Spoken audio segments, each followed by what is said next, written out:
Lakshita just opened up an encyclopedia and he read the contents page only. Unfortunately, Lakshita, my good friend, I'm the advocate today. Not to say that what you intend to do will have all our blessings, because we do not want any failure on the part of all our colleagues to fail at any cost. So I'm so happy that thought about every step of the way. But as I said before, I just opened up an encyclopedia and you read only the contents page. Right. Having said that, my strategy is something else. My strategy, or rather, my present is something else. That is decisions, indecisions, and wrong decisions. I'll not be very negative. Wait and see. Right. The decisions are generally based on policies. I'm going to do a little bit more on the policies. The energy policy is formulated and gazetted. At least I had the good fortune of working at least on the first three very intensely. The first one was in 1978. Yeah, 1978. It is not there, somewhere there. And that was one of the first. Then 1986. Sorry, so 1986. The 9-point policy guideline. It was not gazetted. It was kind of informal. Then it was further improved in 1997. It was also not gazetted. I was also involved in that. And the last, the 2008, I think, Professor Perla chaired that committee, and we were there. Tilak was there, and also people like late Dr. Revijayadra. We were all there, and that was gazetted. The latest one is 2019. It was also gazetted and by the former government. The above policy documents have been developed after extensive consultation with the stakeholders. I can very well, fairly safely say that we had consulted every possible person when we drafted those policies. The national energy policies are generally not revised frequently. That doesn't mean to say that they cannot. Of course they can. The policy guidelines issued by the government according to the Electricity Act are found here, the written policies. There are three written documents that have come to CEB from the authorities, that is from the PUCSL, which is rightful authority to give policy guidelines to the CEB, the power sector. In 2009, the emphasis was on fuel diversity, not putting all the eggs in one basket, so as to say. So it was very clearly spelled out. There's a shift from hydro, oil to be converted to coal, oil to be converted to coal, and the fourth to be at that time it was called non-conventional renewable energy. There have been so many words for these renewables. At one time we called them moderate energy, we called them non-conventional renewable energy, then we call them other renewable energy. So whichever name you say is renewable energy. Shall I say that in all fairness, this particular fuel diversity policy was an honest scenario based on the long-term generation expansion planning studies done at that time. Of course, it is quite a time ago. 10 years passed. The next policy guideline came is in 2019. I quote from the PUCSL policy guideline. In order, there's a word missing there, to maintain a practical and balanced fuel mix in the installed firm capacity by the year 2030, 30% of the installed firm capacity must be based on liquefied natural gas or indigenous natural gas. By that time, this gas prospecting was going on fairly seriously. 30% on high efficient coal, 25% based on large storage hydro, maybe including this Umaru Mongol, and so on and so forth. And 15% utilizing furnace oil produced during local refinery process as a byproduct and NCRE capacity based on fermenting.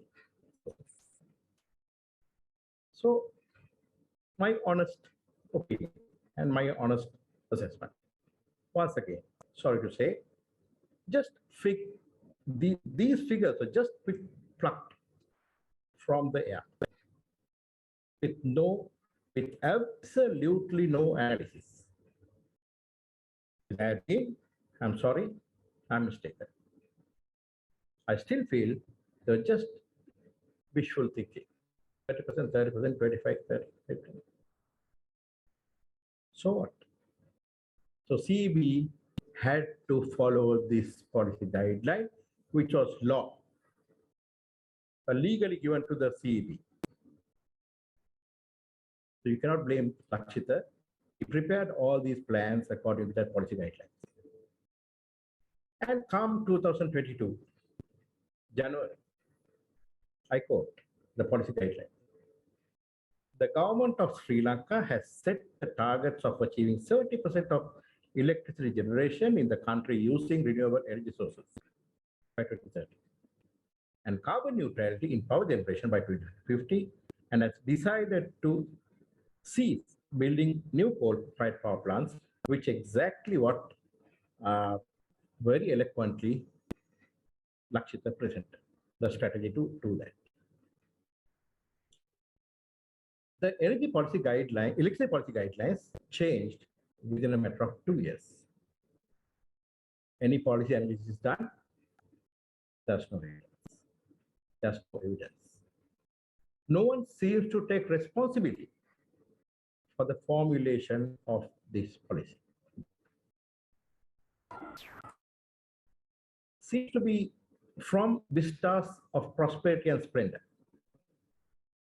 I'll quote from the vistas of prosperity and splendor, but it has been very often misquoted. It has been very often misquoted. It says 80% renewable energy. I put the word power sector. Let me quote it verbatim in the next few lines. There is an ambiguity in the policy document itself.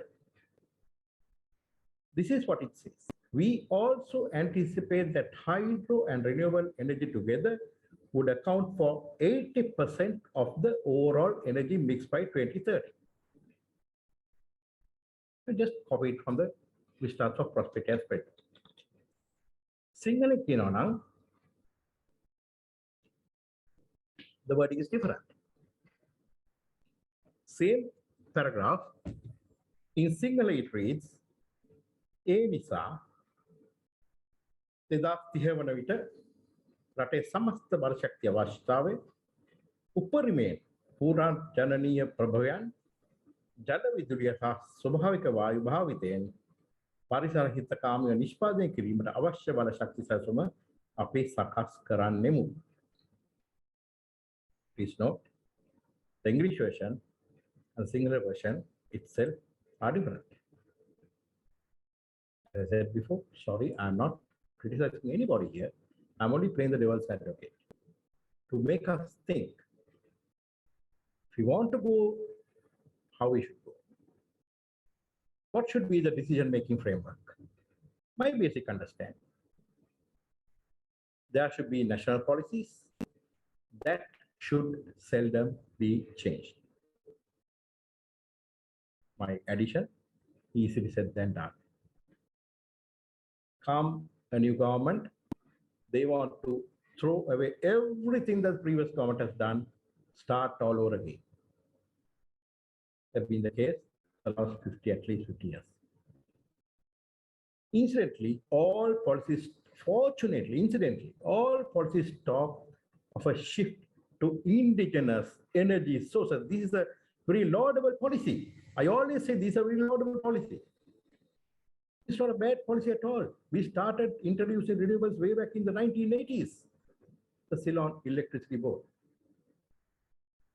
Many people blame the CEB for discouraging renewables. I think they're absolutely wrong. If you heard Lakshita, see how much CB is trying to do.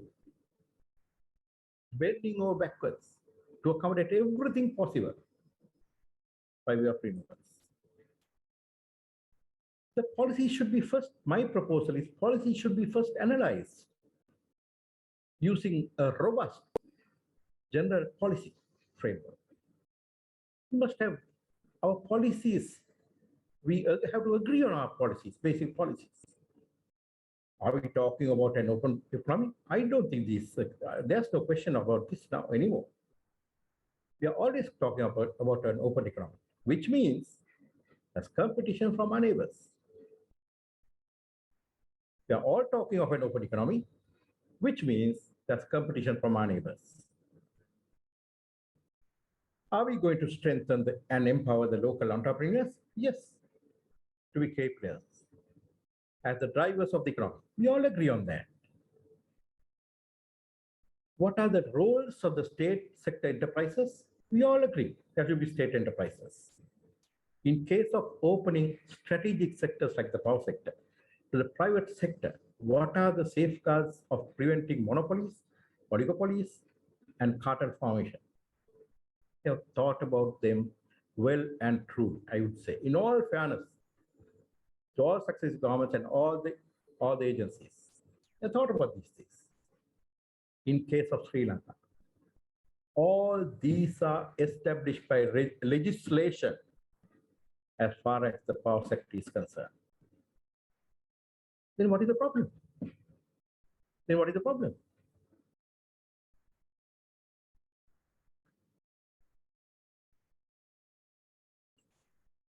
Serious weaknesses in decision making, in decisions, and wrong decisions. These are my submissions. You can either agree or can agree to disagree. The policies are changing at very short intervals. We just saw 2019 there was a problem, government changed, policy was changed. For some sectors, it is tolerable. Quite rightly so. It's okay to change policies. But in certain sectors, it's very much tolerable. But in the power sector, where investments are large and long-term, there should be stability in the policy. The power plants need long gestation periods. Say a large hydro or coal power project may take anything like 10 to 12 years for feasibility, environmental impact assessment studies, detailed designs, funding and implementation under normal circumstances. Sri Lanka, take coal for instance. It took more than 25 years from plant to plant. 25 years from plant to plant. Upper Kothpally took 25 years as well. Changing policies frequently is a disaster.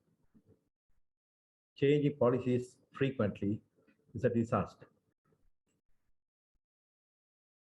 Sampur, take the Sampur debacle. I hope Tilak will say something about it. Such bad decisions hamper investor confidence and more importantly, lead to chaos in the power system. Indecision, long delays in finalizing the procurement and implementation of Subhadana plant. There are enough people to talk about that here in the audience. Needless to say, these are some of the causes of the current predicament.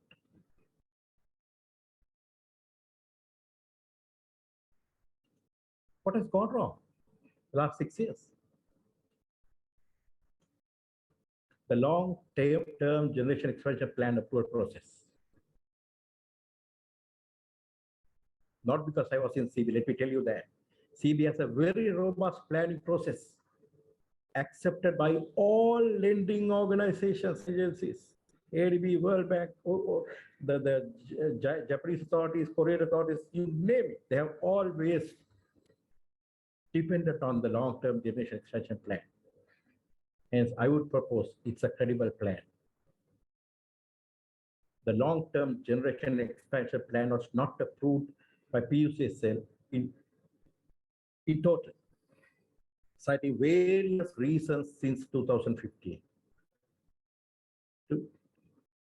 My proposal to manipulate that process, the long-term generation planning process, is the most unprofessional thing to do. In the next few slides, I'll trace the indecisions and wrong decisions that cripple the power sector. So we need to learn something. This should be eliminated. If you are not to repeat the same mistakes over and over again, even what Lakshita presented, unless we stop meddling with the power sector and we all align ourselves to the enormous work that Lakshita is doing right now, no need to say we'll fail. Let us hope we will not fail.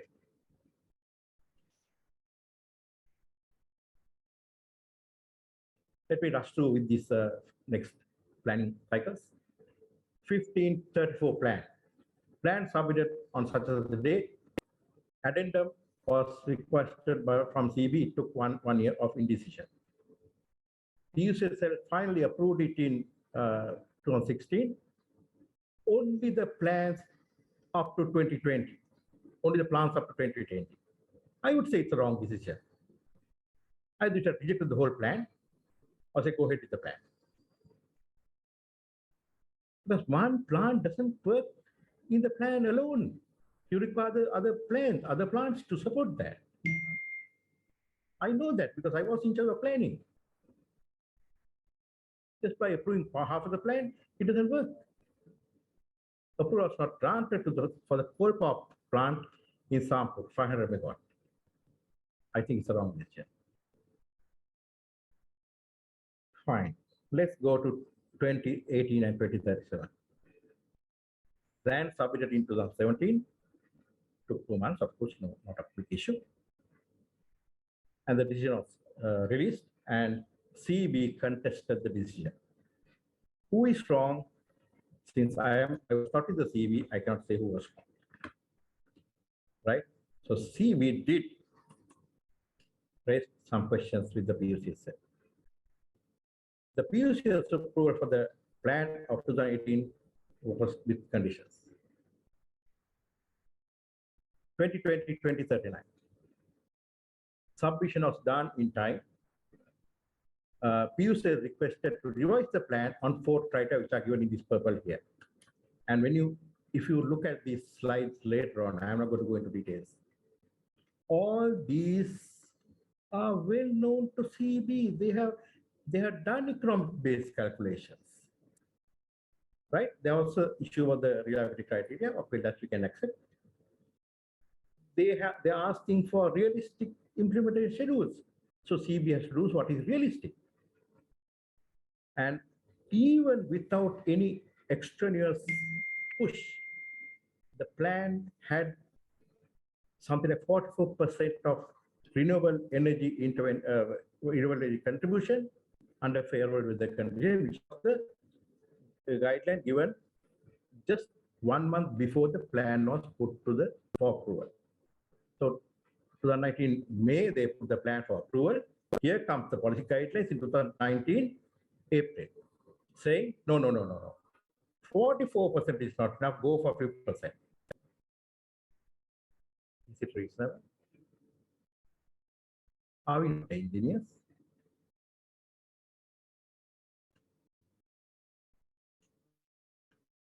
Right. Approval, the last one. Submission was in time, 2021 July. Approval was granted in October last year, if I'm correct. Approval, they have put all the renewable energy projects in the plan. It's a good decision. Approval for all thermal power plants which comply with the government policies sent by Secretary. This is ambiguous decision because by that time, Secretary has not given a policy.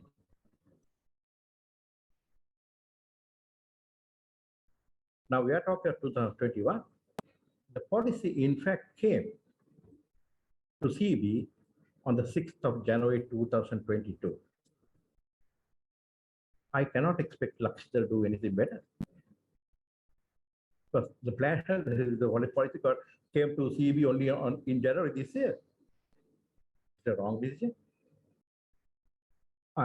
Once again, the 300 megawatt extension to the Norothere power plant was not approved. And the funniest thing is, few months before that, the PUC itself had already given the approval to go ahead with the 300 megawatt coal power plant. Maybe, I'm not blaming them. Maybe they had to comply with the government's decision, and it was withdrawn. I'm not going to go into this. I'm only showing the amount of work Lakshita and the planning people do. So this is just a snapshot of one plan. The middle column, or the second and the third columns, gives us what you call the net present value in million US dollars of the planning period of 20 years, including the capital cost, O&M cost, fuel cost, and everything. You see the base case is this. The reference case is cheap. So don't ask me this base case. I'm going to take a lot of time. Only I'll draw your attention to the DSM case. Then you will realize from the reference case, which is what is the base case, what we present to the for decision maker. The DSM means demand side management case, energy conservation. That is cheaper by 17%. At least, why not you approve that? So, likewise, for every year, the planning people prepare these scenarios. I put it to the decision makers. Of course, we give a decision, we make a recommendation, which we call the base case. We also give all the other scenarios. So, if anybody wants, they can approve it, plan the way. Neither that was done. Now, these are the most important one. The 70% RE case. So these are all economic costs. So don't go by the multiply this by 200 or something and say these so much is going to cost. No, these are all economic border price costs. Internal taxes and duties are not taken into account. It's an economic analysis. So you see the reference case is what we have, what the CB has proposed. Then scenario one, current policy on fuel diversity, perhaps this current fuel policy I would say pre-2022, that is still more expensive by $223 million. Low carbon, 70% by 2030, and maintaining the same carbon emissions to a certain extent is $352 million more expensive than the reference case. Scenario 3 is $356 million.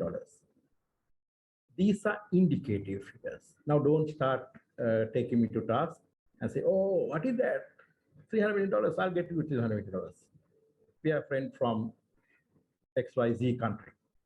They are willing to come and, for the sake of carbon, put their money. They put their money where their mouth is. First, then we'll accept it. Just to give a comparison about where we stand among the other countries. We emit only 1.02 tons of carbon dioxide per capita. Our total global country is 0.03%. So whether we do anything or not, if there's going to be global warming, that's all we can do to stop. Of course, Afghanistan, they are much better. Fine. We are grumbling, right? But what we are saying is we are way down in the scale. We have to first get the global contribution because our population is also low compared to the countries. So let's keep the bigger picture in mind. So the whole country is going to pay for this carbon neutrality. I'm not saying no. I would love to have carbon neutrality, no problem. but at what cost? So just the last slide, perhaps, the total energy demand pie. This whole thing is, if I'm not mistaken, is biomass. These are all renewable. So we are a very green country. Our carbon footprint is so low. This is petroleum, 44%. Why nobody is talking about efficiency gains in the petroleum sector, the petroleum consumption? Electricity is only 13.4%. So everybody is trying to do the best. Of course, we like to be the best. Exactly. Thank you very much for giving us the topmost seat. As electrical engineers, we are all electrical engineers here, mostly, as Lalit said. We should be very happy. We are given the top priority to save carbon for the whole nation. Just do it. Okay, thank you very much. Okay, just right. One last one. Okay, these are. I'll just play this for a moment. Just listen to this. For now, 1 minute. Oh, is it? Yeah, I'm.